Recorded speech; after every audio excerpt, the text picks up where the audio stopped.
Delhi blast जांच मामले में अब ईडी की एंट्री हो गई है। बड़ी जानकारी आपको दे दे, अल फलाह यूनिवर्सिटी के ओखला कार्यालय पर ईडी की रेड हुई है। हरियाणा के फरीदाबाद स्थित ओखला दफ्तर पर ईडी की रेड पड़ी है। मामले में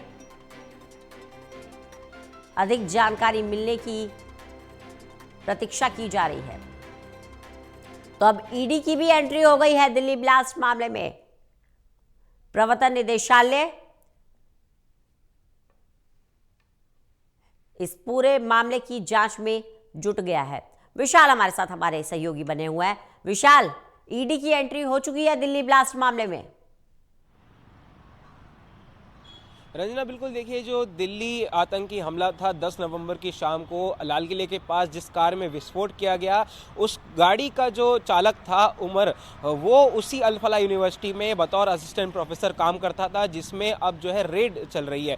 इससे पहले एनआईए द्वारा छापेमारी की गई थी और आज जो है ईडी की भी एंट्री इस पूरे मामले में हो चुकी है। सुबह 5 बजे से ही ईडी की रेड जो है अल फलाह यूनिवर्सिटी और उससे संबंधित लगभग 25 अलग अलग लोकेशंस पर जो है रेड चल रही है। ये रेड आपको बता दें फरीदाबाद में भी चल रही है और जो दिल्ली में भी ओखला में जो अल फलाह यूनिवर्सिटी का ऑफिस है, कार्यालय है, वहां पर भी ये रेड चल रही है। तो ऐसी 25 लोकेशन है जहां पर ईडी जो है सुबह 5 बजे से छापेमारी कर रही है। इससे पहले अगर बात करें तो कल एनआईए ने जो ईडी के जो चांसलर हैं उनको भी समन भेजा था और भी इस मामले में लगातार कड़ियां जुड़ रही हैं। कल आमिर राशिद अली, जो कि उस i20 गाड़ी का जो मालिक बताया जा रहा है, उसको पटियाला हाउस कोर्ट में पेश किया गया। उसकी 10 दिन की रिमांड जो है ली गई और अब आज जो है ईडी भी इस मामले में एंट्री कर चुकी है। तो कहा जा सकता है कि हर सुरक्षा एजेंसियां, हर जांच एजेंसियां जो हैं अपनी जी जान लगा रही हैं ताकि जो दिल्ली धमाका था उसके जो सरगना थे उनको पकड़ा जाए। और कल केंद्रीय गृह मंत्री अमित शाह ने भी फरीदाबाद से एक बड़ा बयान दिया। उन्होंने कहा कि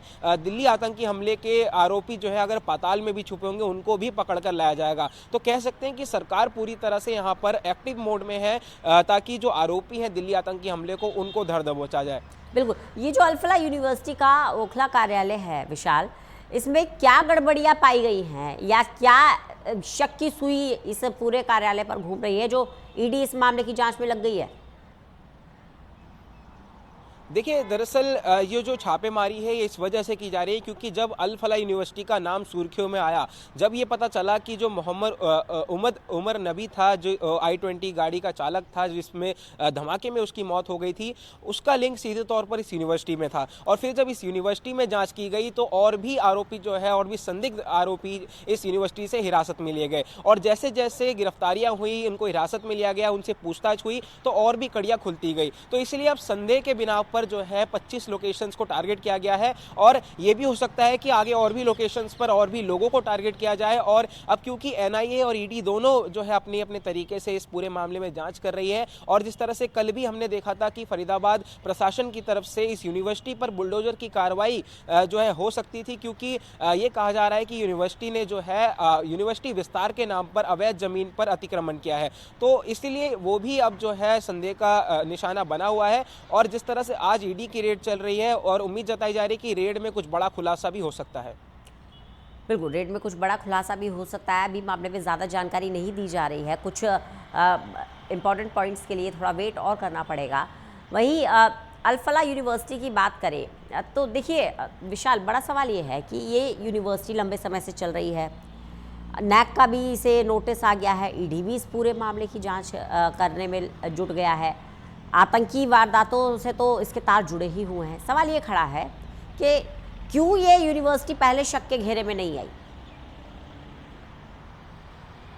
देखिए, क्योंकि जिस तरह से जो दिल्ली में धमाका हुआ उसके बाद ही इस यूनिवर्सिटी को शक के दायरे में लाया गया क्योंकि जो कड़ियाँ थीं वो उस धमाके से सीधे तौर पर इस यूनिवर्सिटी से जुड़ी पाई गई और जब उसके बाद छानबीन हुई और भी इसमें जो सोर्सेज निकले, कई सारे सूत्रधार जो हैं इस यूनिवर्सिटी में जो बैठे हुए, जो हम कह सकते हैं चांसलर हो या फिर दूसरे विभाग के प्रोफेसर हों, कई स्टूडेंट्स भी जो है शक के दायरे में लाए गए, कई सारे स्टाफ को शक के दायरे में लाया गया। एनआईए जो है काफ़ी जी जान से मेहनत कर रही है और जांच कर रही है और अब ईडी भी जिस तरह से इस पूरे मामले में घुस चुकी है तो ये कहा जा सकता है कि अगर ना केवल अल फलाह यूनिवर्सिटी बल्कि इससे संबंधित, इस धमाके से संबंधित और भी कोई अगर यूनिवर्सिटी, कोई कॉलेज जो है इस पूरे गिरोह में, इस वाइट कॉलर मॉड्यूल नेटवर्क के गिरोह में शामिल होगा तो उसको भी धर दबोचा जाएगा।